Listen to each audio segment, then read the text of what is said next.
வணக்கம் அனுகிரகம் தமிழ் சேனல் நேர்களே, நான் உங்கள் அன்பான சயின்டிபிக் வேதிக் அஸ்ட்ராலஜர் அஸ்ட்ரோரஞ்சி பேசுகிறேன்.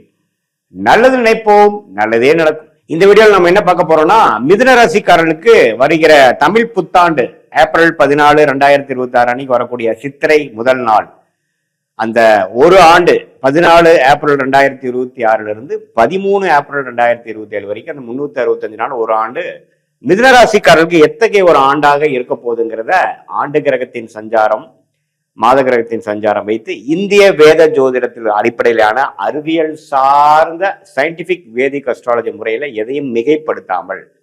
உள்ளது உள்ளவாறு பரிகாரங்கள் அது மாதிரி மூட நம்பிக்கையில போகாமல் ஒரு கிரகமும் ஒரு இடத்துல இருந்து அந்த மாறுதலை இருந்து அந்தந்த ராசிக்கு எந்த தாக்குதலை கொடுக்குது, எது மாதிரி வாழ்க்கை பயணங்களை வேறுங்கிற மாற்றங்களை, திசை மாறக்கூடிய அமைப்புகள், எது மாதிரி மாற்றங்களை நம்ம எதிர்பார்க்கலாம் அப்படிங்கிறது மிதுன ராசிக்காரர்களுக்கு இந்த தமிழ் புத்தாண்டு எப்படி இருக்க போகுதுங்கிறது இந்த வீடியோல டீட்டெயில்டா நம்ம பார்க்க போறோம். இப்ப பாருங்க, ராசி அதிபதியாகிய புதனே ஓரளவுக்கு எல்லாமே நல்ல இடத்துலதான் இருக்கிறார்.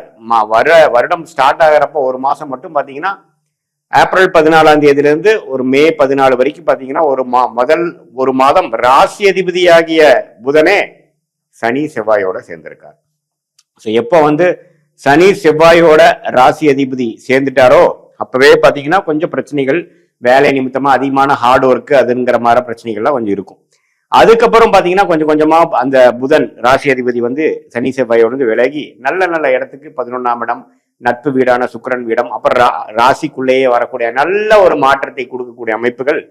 அப்படியே வருது. அதுக்கப்புறம் வரக்கூடிய குரு பயிற்சி ஜூன் 1ஆம் தேதி 2026 குரு பயிற்சி என்னதான் ராசியில் இருக்கக்கூடிய 2ஆம் இடத்துல வந்தாலும், பாதகாதிபதி 2ஆம் இடத்துக்கு வந்தாலும் உச்சம் பெற்று 8ஆம் இடம், 6ஆம் இடம், 10ஆம் இடத்தை பார்க்கும் பொழுது பண வசதி, பண வரவு,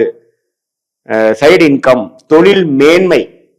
வேலை மேன்மை, வேலை மாற்றம், நல்ல ஒரு பண வரவு, ஒன்றுக்கும் மேற்பட்ட பண வரவு, அது மாதிரி பல விஷயங்கள் பாசிட்டிவா நடக்கக்கூடிய அமைப்புகள் ஜூன் மாதத்துக்கு அப்புறம் வருதுங்க. அதுக்கப்புறம் டிசம்பர் 6ஆம் தேதி 2026 புத்தாண்டு பிறந்து ஒரு 7-8 மாதத்துக்கு அப்புறம் வரக்கூடிய ராகு அது பயிற்சி என்ன கொடுக்குதுன்னா, 9ஆம் இடத்தில் இருக்கக்கூடிய ராகு 8ஆம் இடத்துக்கு வருகிறார். அதே மாதிரி 3ஆம் இடத்துல இருக்கக்கூடிய கேது ராசிக்குள்ள வந்தாலும் 2ஆம் இடத்துக்குள்ள வந்தாலும் குருவோட சேர்கிறார். உச்ச குருவோட ராகுவும் கேதுவும் சேர்ந்து தசை அது மாதிரி அந்த 8ஆம் இடத்துல உச்ச குருவோட ராகு கேதுகள் சேருவது பாத்தீங்கன்னா பண விஷயத்துல நல்ல வரக்கூடிய அமைப்புகள், நல்ல இன்வெஸ்ட்மெண்ட்ஸு, நல்ல லாபம், மறைமுகமான ஸ்டாக் மார்க்கெட், அடுத்தவங்களுடைய பணம், அது மாதிரி பல விஷயத்துல நமக்கு லாபங்கள் வரக்கூடிய ஒரு அற்புதமான ஒரு காலகட்டமாக குறிப்பா சொல்லணும்னா இந்த டிசம்பர் 2026 அப்புறம் வரக்கூடிய அந்த ராகு கேது பயிற்சியும் அந்த ஏப்ரல் மாசம் வரைக்கும் குரு 2லயே இருக்கிறப்போ உச்சகுருவின் பார்வையில் இருக்கக்கூடிய ராகு, உச்சகுருவோட சேர்ந்து இருக்கக்கூடிய கேது, சனி 10ஆம் இடத்துல ராஜயோகாதிபதி சனி குருவால் பார்க்கப்படும் பொழுது நல்லாவே தொழில் மேன்மை, வேலை மேன்மை, ப்ரமோஷன், அரசு உத்தியோகத்தில் இருக்கிறவங்களுக்கு நல்ல ஒரு டிரான்ஸ்பர், ப்ரமோஷன் பிளஸ் டிரான்ஸ்பர், மேலதிகாரியா ஆகிறது, நம்ம யாருக்கு ரிப்போர்ட் பண்ணிட்டு இருந்தோமோ அவரு இந்த போஸ்ட்டுக்கே நம்ம போகிறது, திடீர்னு நல்ல ஒரு ஸ்டேட்டஸ் மாறுறது, இது மாதிரி கலைத்துறையில் இருக்கிறவங்க, சினிமா துறையில இருக்கிறவங்க, கிரியேட்டிவ் ஃபீல்ட்ல இருக்கிறவங்களுக்குலாம் நல்ல ரெகக்னிஷன் கிடைக்கிறது, அது மாதிரி பல நல்ல விஷயங்கள் நடக்கக்கூடிய ஒரு அற்புதமான ஒரு காலகட்டமாக 2026 ஏப்ரல் 14 வரக்கூடிய தமிழ் புத்தாண்டு, குறிப்பா போக போக ஜூன் மாதத்திலிருந்து நல்ல மாற்றங்களை, பணவரவு ஒரு மாற்றம், இடமாற்றம் ஒரு மாற்றம், நல்ல ஒரு பதவி உயர்வு ஒரு மாற்றம், படிக்கக்கூடிய மிதுன ராசிக்காரர்களுக்கு நல்ல ஒரு அவங்களுக்கு எதிர்பார்க்கக்கூடிய படிப்பு, மேல் படிப்பு கிடைச்சு அந்த மாதிரி ஒரு இடத்துக்கு இடம் மாறி போறது, காலேஜஸ் அதர் ஸ்டேட் போய் படிக்கிறது, வெளிநாடு போகணும்னு நினைக்கிறவங்களுக்கு வெளிநாடு வாய்ப்புகள். ஏன்னா ராகு கேதுகளே 8க்கு குருவின் பார்வை பெறும் பொழுது விசா கிடைக்காம இருக்கிறவங்க விசா கிடைக்கிறது, வெளிநாடு பிரயாணங்கள் போயிட்டு வர்றது, போய் வெளிநாட்டுல போய் வேலை பார்க்கறது, விசா கிடைச்சு அந்த போய் படிச்சுட்டு வர்றது, அது மாதிரி பல விஷயங்கள்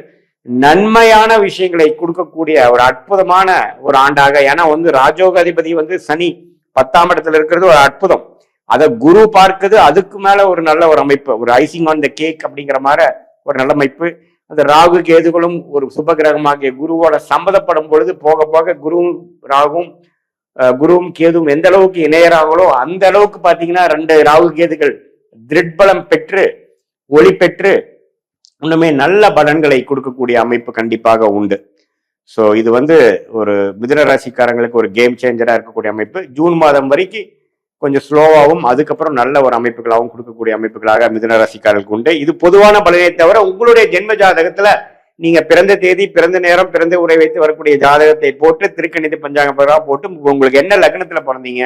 நீங்க மிதுன ராசியா இருக்கும் பொழுது மிருகசீரிட நட்சத்திரத்துல இருக்கக்கூடிய நீங்க அந்த கடைசி 2, 3, 4 பாதமா,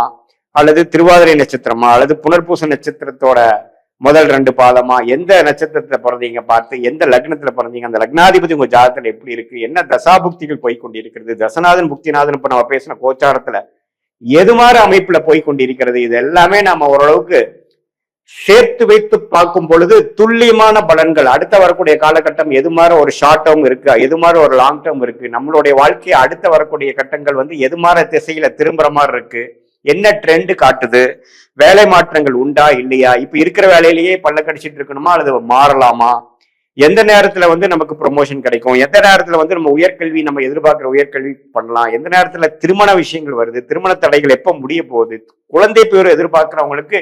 எந்த நேரத்துல குழந்தை பேரு கிடைக்கும், எது மாதிரி நேரத்துல வந்து ஒரு புதிய தொழில் ஆரம்பிக்கலாம், எது நேரத்துல நம்ம திரும்பி வெளிநாட்டுல இருந்து உள்நாட்டுக்கு வர முடியுமா, இடம் வீடு வண்டி வாகனம் எல்லாம் வாங்கக்கூடிய அமைப்பு இருக்கா, கடன் எப்போ தீரும், உடல்நல கோளாறு எப்போ முடிவுக்கு வரும், எப்போ ஓரளவுக்கு சீரான உடல் அமைப்புக்குள்ள போவோம், அது மாதிரி நம்மளோட உறவுகள் எல்லா விஷயத்தையும் பார்த்தீங்கன்னா இந்திய வேத ஜோதிட அடிப்படையிலான இந்திய